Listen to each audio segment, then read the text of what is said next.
السلام علیکم۔ سردیوں کے اس موسم میں جہاں بہت سی امراض انسان کو متاثر کرتی ہیں، وہاں پر دمہ اور بلغمی کھانسی اور خشک کھانسی، نزلہ زکام یہ عام انسان کو متاثر کرتے ہیں۔ لہذا اس کے لیے ایک مفید نسخہ کاست شیریں 100 گرام، گل بنفشہ 50 گرام، ملٹھی 100 گرام، سوما کلپاتا 50 گرام، زوفا 50 گرام، کاکڑا سنگی 50 گرام، ان تمام کو مصفحہ کرنے کے بعد پسوا کر شاپر میں بند کر کے رکھ لیں۔ اس کے علاوہ ہلدی 30 گرام اور اس میں 5 گرام مرچ سیاہ مکس کر کے یہ علیحدہ رکھ لیں۔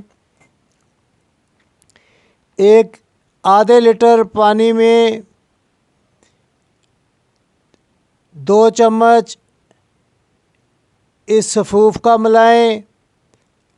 اگر آپ کے پاس شہد نہیں ہے تو پھر آدھے لیٹر میں 3 سے 5 انجیر یا 3 سے 5 کھجوریں وہ مکس کر لیں اور اس کو پکائیں۔ جب ایک پاؤ رہ جائے اتار کر پی لیں تو یہ تمام امراض سے شفا یابی یقینی طور پر ہو سکتی ہے۔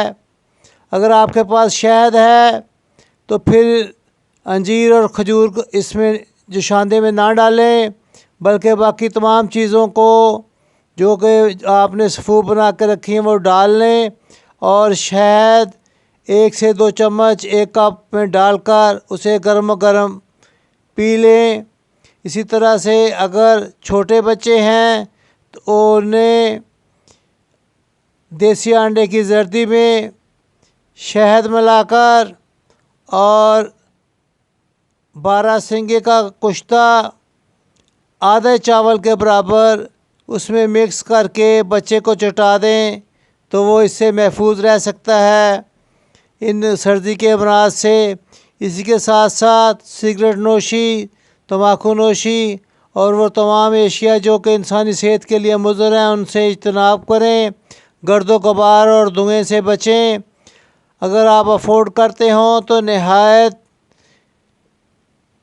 بہترین چیز زیتون کا تیل صبح نہار 1 چمچ پی لیں اور رات کو سوتے وقت 1 چمچ پی لیں۔ یہ زیتون کا تیل آپ 1 سے 2 چمچ تک پی سکتے ہیں۔ اسی طرح سے جب وہ جوشاندہ بنا لیں تو پینے سے پہلے آدھا چمچ سے لے کر 1 چمچ تک ہلدی پیتے وقت اس میں مکس کریں اور اسے پی لیں۔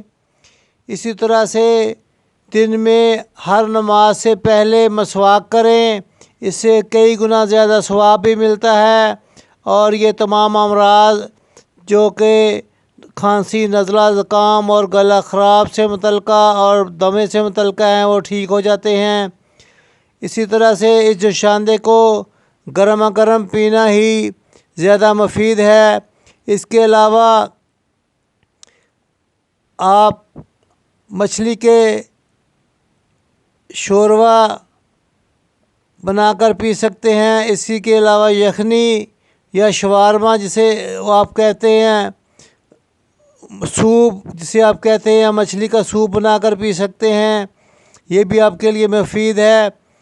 ہماری تمام ویڈیوز سالہ سال کے تجربات پر مبنی ہیں جس سے ہزاروں انسان فیض یاب ہوئے ہیں۔ صدقہ جاریہ کی نیت سے آپ خود بھی ان پر عمل کیجئے اور مستفید ہو جائیے، صحت مند ہو جائیے، اور اپنے دوست احباب کو ساتھ شیئر کر کے آپ بھی اس صدقہ جاریہ میں شامل ہوں تاکہ وہ بھی ان امراض سے محفوظ رہ سکیں، اور ہزاروں روپے کی انگریزی ادویات، ایلوپیتھک انجیکشنز اور بہت سے ادویات جو کہ نہایت کی مہنگی ہیں اور فائدہ مند بھی نہیں ہوتی اور اس کے صحت پر برے اثرات پڑتے ہیں، ان سے محفوظ خود بھی رہیے اور اپنے دوست احباب کو بھی رکھیے۔ فاسٹ فوڈ، جنک فوڈ اور پروسیسڈ فوڈ سے اجتناب کیجیے۔ ہمارے چینل کو